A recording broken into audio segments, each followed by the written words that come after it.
Alright, so what I'll do is I'll just select the light and the camera, and I'm going to press delete. I'm going to select the cube and just come to my top view here. I'm going to press SY, hold down control, and I'm just going to scale it like that. Now on the Z axis I'm going to scale it as well, so I'm going to press SZ and I'm just going to type in 0.4 to have something like this. Then what I'll do next is I'm just going to press Ctrl A to apply scale.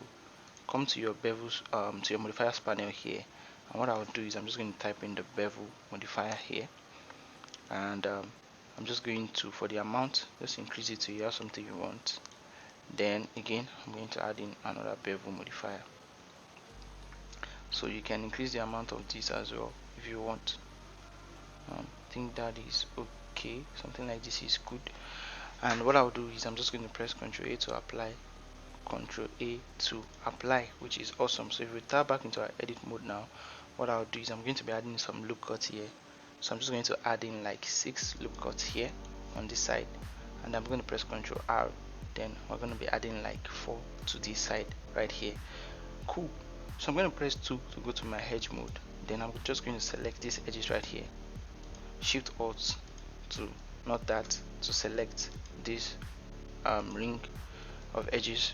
Then what I'll do is I'm just going to press S to just scale it a little bit like that, just to give it um, that detail right there. Alright, awesome. So I'm just going to press right click, shade smooth, and what I'll do next is I'm just going to press come to my modifiers panel here, and then just give it the subdivision surface modifier, then make it 2, which is awesome. So what I'll do is, tapping back into edit mode again, I'm going to select this edge right here, and what I'll do is I'm just going to press Shift E, and then I just want to give that a crease. You can just give it something like this value. So if you tap, so that we see this line here, then for this one again I'm going to do the same thing. So I'm going to press Shift Alt click on this edges right here, and what I'll do is I'll press Shift E. This time around I can just type it in like 0.75, yeah, something like that, which is awesome. So let's rename this now. So I'm just going to call this soap because it's the one we're going to be using. So what I'll do is I'm just going to press RX90 to rotate this. Come to my front view here, and I'm just going to press GZ just to move this up like that, just to move it above this line.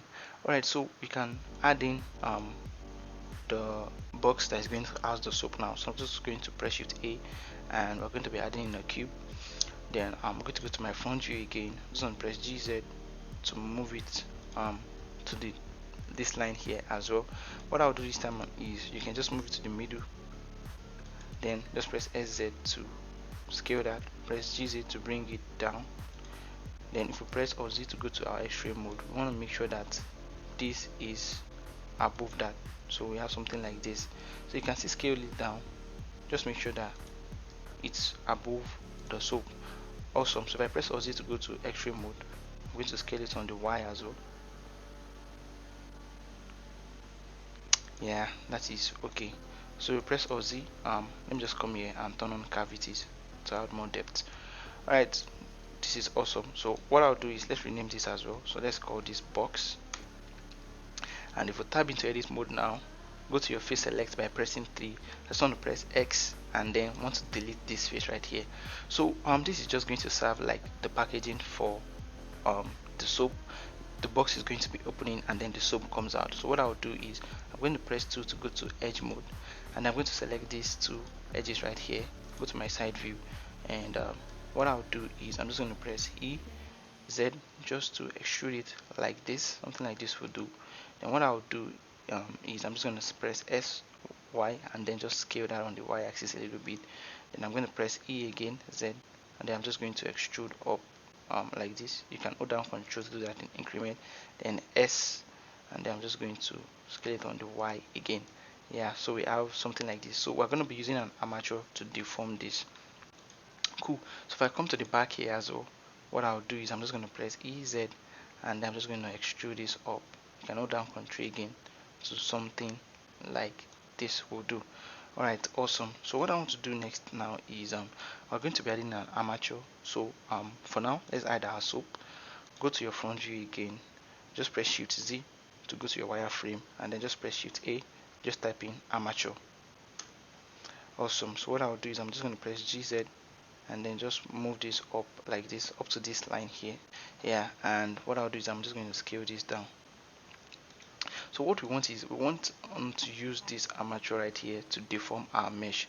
So I'm going to bring this to the back here. So I'm just going to press GY, and you can hold down shift, but make sure that it's in the middle of the line. So let's zoom in very well so we can see that. So I'm just going to press GZ and just bring it somewhere around here. So let's see that again. Yeah, to have something like this. Alright, so if I just press shift Z to go back to my solid view, what I'll do is I'm just going to press tab to go into edit mode, press A to select all of the armature, and then just press shift D to duplicate that, press GY, and then you can just hold down shift and control to do that in increment, bring it to like 0.5 because that's the midway. And what I want you to do is just come to your front view here. You can press shift Z again to go to your wireframe, or Z to go to X-ray, and then just press GX, and then just hold down control again, and then just snap it to the middle here. So again, let's do that to the other side. Before we do that, you can see this line here. Just press GZ to bring it down like this, which is awesome. Then press L to select everything, and then just press shift D, X, hold down control, and then just snap it here as well. Awesome. So if I press Alt Z, shift Z again to go to my solid view, what I'll do now is actually let's start back into edit mode. We're going to be renaming all of these bones because we're going to be using it to deform our box right here. So if I come to my front view here, I can see that this is on my left side, so I'm going to press F2 and rename this bone as left. Then I'm going to select this as well, press F2, and I'm going to rename this as right. Apologies for the noise, it's festive period, so people are celebrating. Alright, so I'm just going to press F2 again, and I'm going to rename this bone here as front. So we have left, right, front. Alright, cool. So if we tab back out of edit mode, what I'll do is before we actually parent this box, I feel like if we select these two edges right here, they're a little bit too small, so I'll press GZ, and then I can hold down shift, and then just hold down control and just move it up a little bit like that, which is I feel like, yeah, that is okay. Alright, so I'm going to shift click on the armature last, and then I'm just going to press Ctrl P with empty groups. Alright, so with that done, what I want to do now is if I select the box and tab into edit mode, I want to basically assign the faces that will be deformed to these bones right here. So I'm just going to come to this face. We know that in my front view this is on my right, so I'm just going to select these two faces right here, should click on them, and then just come to my vertex group here, and what I'll do is I'm going to assign it to the right. And then again, let's select this face right here, click and drag. We know that it's on the left, so assign, then come to your back and then select this face, assign it to the front. Alright, so if we tab back into edit mode, if I select my armature now and then just press Ctrl tab to go to my pose mode, now if I select the transform settings, let's just select any of the bones, and let's move this on the X. Holding down control, you can now see that that is deforming with it, which is what we want. You can see that the size of this edge right here is too small for what we need it to cover, but we're going to adjust that in a bit, don't worry. So what I'll do is we're going to be animating the folding movement. So for the start and end frame, I want this to start on frame 1 and end on frame 60. Then in your timeline here, just press your home key so that you have that. Right here on frame 30, I want the whole animation to stop, so I'm going to select all of the keyframe, then come to your keying here. Under keying, just select active keying set, make it rotation. So anytime we insert a keyframe, it will be for the rotation values. So I'm going to press I to insert the rotation keyframe. So right here, we want the animation to stop like this. Make sure you enable active auto keying so that anytime you change the position of the bone, a keyframe is assigned to it. So what I'll do now is I'm just going to move this again, hold down control, and this time around you can see that a keyframe has been assigned. So I'm going to select this bone as well on the Y, hold down control and then just move it down. Then for this as well, this time around we're going to be moving this one on the X, so hold down control and then just move it by 90. So if we play this keyframe together, yeah, you can see that is what we have. I'm going to select these two bones right here and I'm just going to press G and then you can just move them by 10 frames. So we want it to start on frame 10, move it to frame 10 rather. So if you play this now, let's see, you can see that they are no longer intersecting, which is what we want. Press Ctrl Tab to move out of your pose mode. Now select the box again and then just press Ctrl Tab. Now we're going to be doing two things. Just press 2 to go to your edge select and then just press G, Z and then just move this up a bit till it covers. So GZ again, hold down shift and then just be adjusting this till it covers the whole of this. Alright, this is okay. Now what I'll do next is, with this edge still selected, I'm just going to press EY and I'm just going to extrude it just a bit like that and tab out. So if you play now, yeah, this is what we want. Now let me press Ctrl S to save. In case you have not saved, this will be a good time for you to save. Alright, cool. So if I select this box now, what I want is I'm just going to come to my modifier panel here and I'm just going to give it this solidify modifier. So I'm giving this solidify modifier now. You can see I'm just checking to make sure that it's not intersecting, and now what do you know, it's not intersecting this time around. Yeah, so pretty much that's how this was animated. So now let's make the second animation, which is that when this animation is about to be completed, which is somewhere around here. So if I select this now, which is somewhere around here, so on frame 35 here, I'm going to bring back my soap here again. Now let me just press GZ to make sure that this is not intersecting with this here. So it is. So what I'll do is I'm just going to select the box again and I'm just going to press GY and then just move it to the back again like that. It's just subtle detail. Alright, so for this one, what I'll do is I'm just going to press GZ. Let's just bring it down again like that. And another thing I observe now is we still have auto keying turned on. So let me delete this keyframe here and turn off. Don't forget that we have active keying set turned on before, so I want you to disable it this time around, so that anytime you insert keyframe your item here, it's not going to be rotation that it is inserting keyframes for. So what I'll do is I'm just going to press I and I'm going to insert a keyframe for the location value. So right here you can see the animation is completed. Then wait, I think I'm getting it all wrong. Honestly, this can be frustrating. Alright, what I mean is right here when it's about to open up, let's say on frame 30, this keyframe that I've just created, we're going to move it to frame 30. So we have created a keyframe for the location value on frame 30. Then when it finishes, that will be on frame, let's say 40 or 41 for instance. Just going to press G, Z and then you just move it up like that. So I'm going to press I for location again. So if I play this back now, yeah, this is what we have. In case you feel like you want to move it, you can still move it technically, but this is okay. If you press Ctrl Tab to go to our graph editor and I press home, what we are going to do is let's first hide all of, let me drag this up so you see what I'm doing. Select the soap. So individually on the X location, let's hide every other location. On the X, I'm going to press home. There's no keyframe for the X location.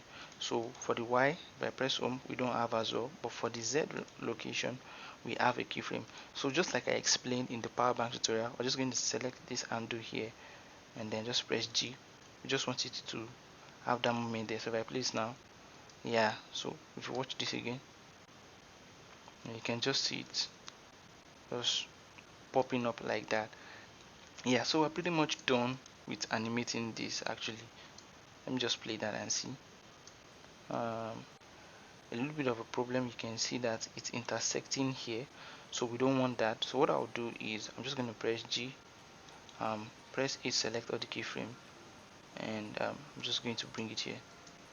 In case it's still intersecting again, just adjust till it's not intersecting. So I feel like frame 40 of 39, it should not be intersecting because it's about to be done. Yeah. Alright guys, so let's just do a little bit of UV unwrapping for this soapbox right here, so that we can apply some textures to it.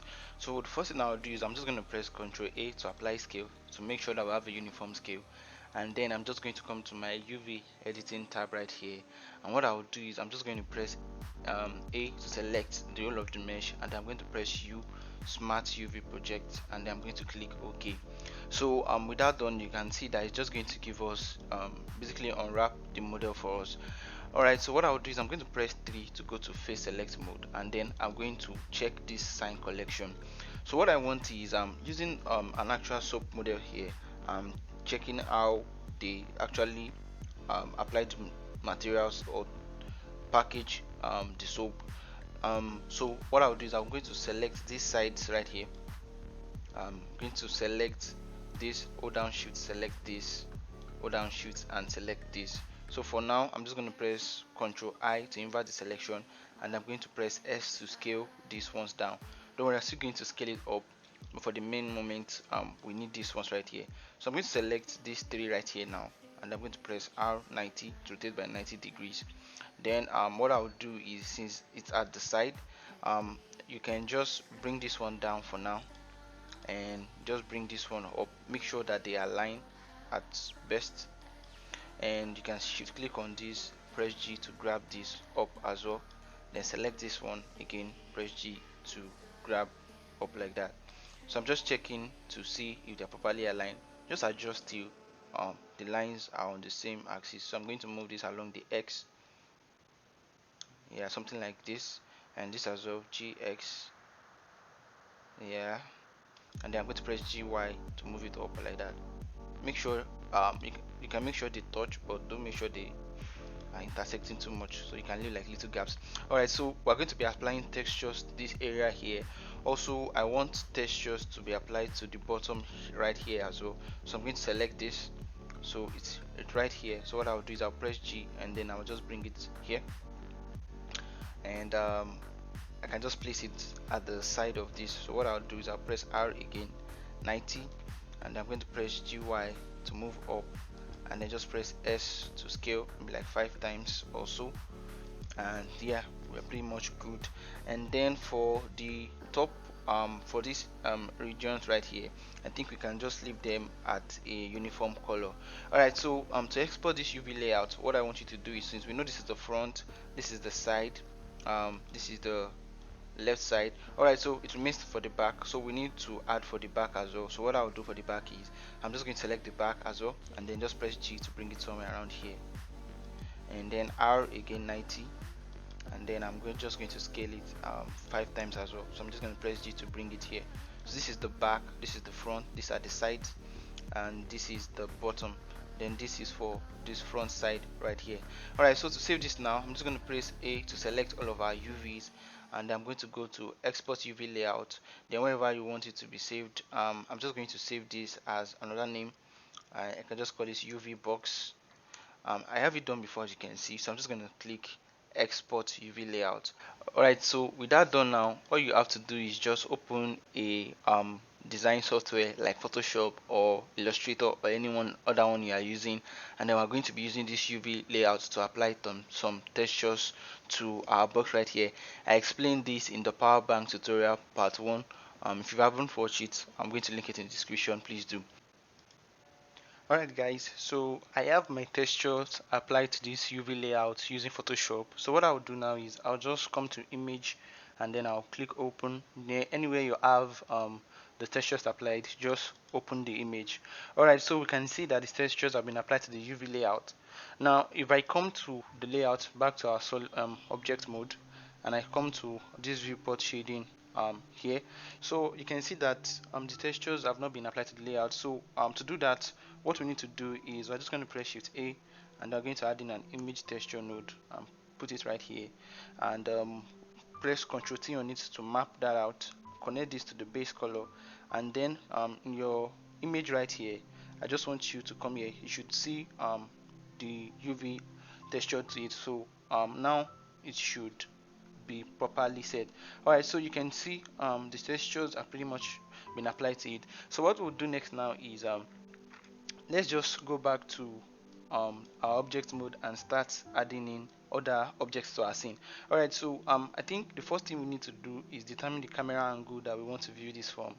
I'm actually thinking something like this would be okay. So what I'll do is I'll just press Shift A, and then I'll add in a camera to the scene, and then I'll press Ctrl Alt number pad 0 to just have it applied like that, G X. So for the format, I'm using 1080 by 1080. You can use anyone you decide to. So I think that is okay. Then if I come out like this, let's just add in a plane to our scene as well. So I'm going to press Shift A, and then I'm going to type plane. And what I'll do is I'll just scale this like it's 5 times okay. Let's scale it like 10 times. Yeah, I'm going to click enter. Then what I'll do is I'll tab to go into our edit mode, and then I'm going to press E and then Z just to bring it up. So I want to create just like an infinite background. Then I'll select this edge right here, and now press Ctrl B, and I'll increase the number of segments to something like that, which is cool.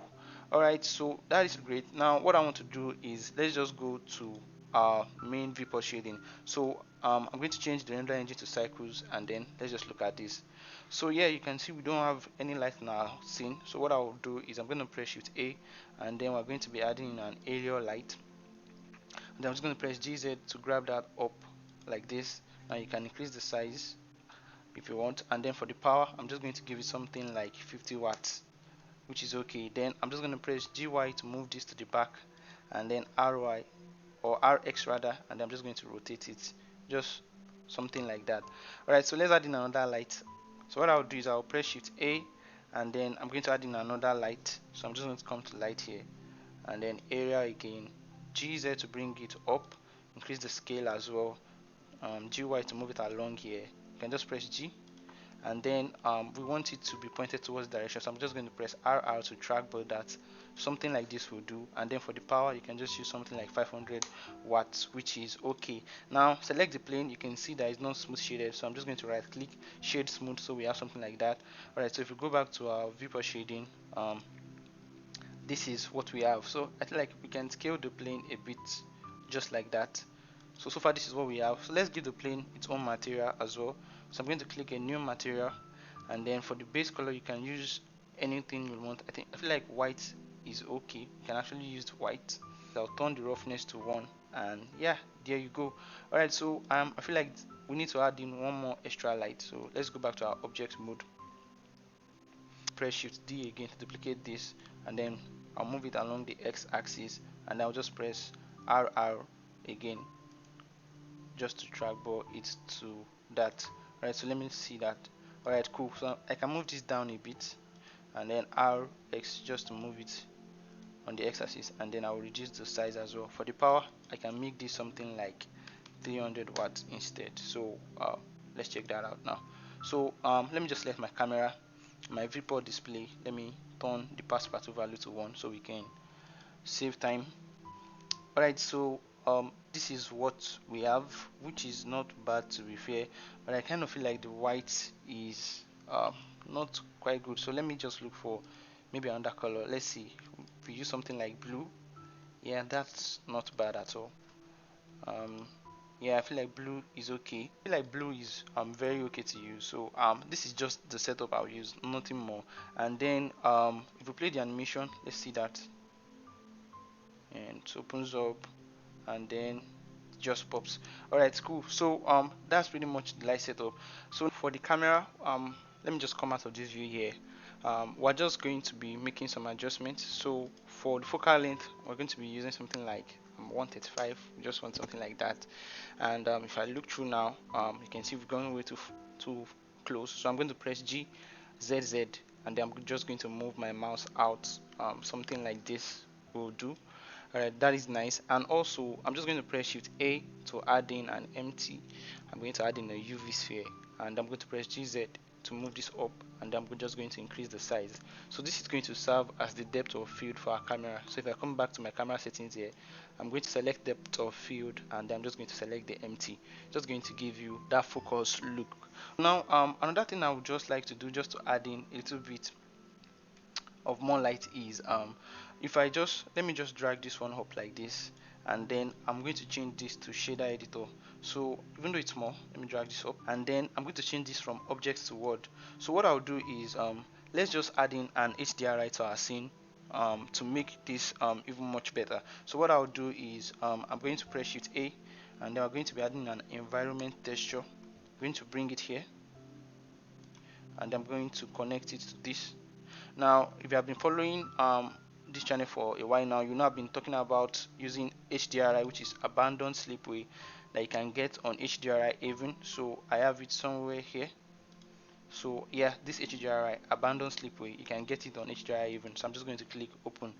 So adding that to our scene now, you can see it makes a lot of difference. So you can reduce the size if you want, the strength I mean. So I'm going to keep this like 0.7, just to make it better like that. Alright, so we have that. So I think for now, let me drag this down. So if we play our animation now, let me see that.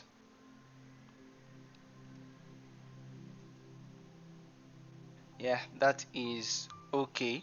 So what I'll do is, let's just add in a material for our soap as well, because it's not quite cool using plain white.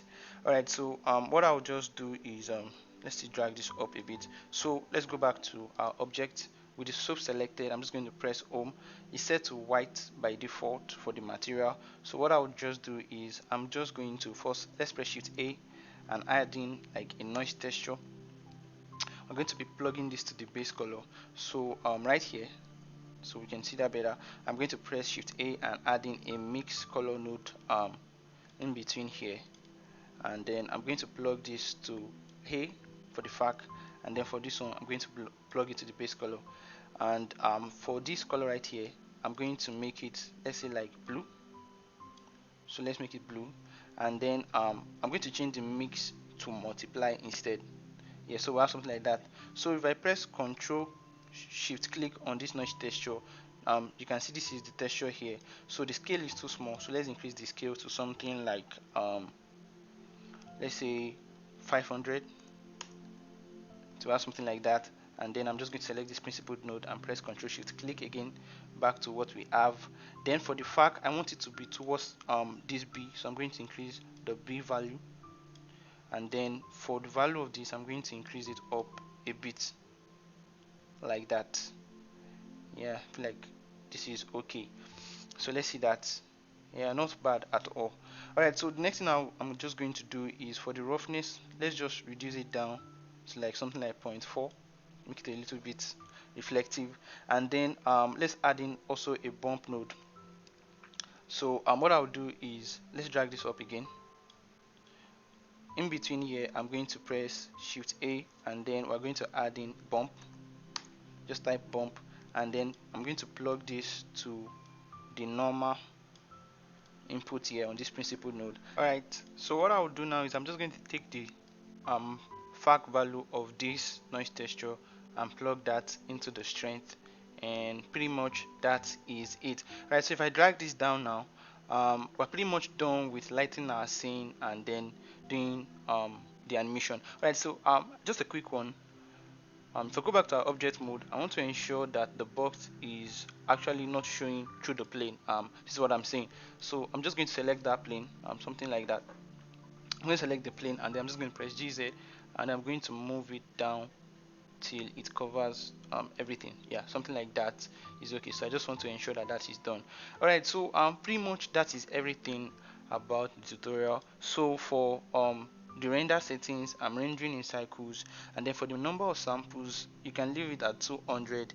You can also leave it at 128 depending on your CPU or GPU. For the color management, this is set to AJX, and the look is set to punchy. Don't forget that these values are only available the latest version of Blender, which is 4.0. So if you have not updated it, make sure you update your version. Alright, so that's pretty much it, guys. I'm very sorry for the delay in uploading this. I'm actually in school right now, so it's quite hard to balance everything, but more contents are still coming. And also, to just render this out now, you can render this out as a PNG sequence, because I'm rendering it as an animation, but because of the tutorial, I'm rendering this image as a still. So you set this to PNG, and then you can just press Ctrl F12 and you're pretty much good to go. And that's everything. Thank you so much for watching. If you found this helpful, please don't forget to like and subscribe, and I'll see you in the next part.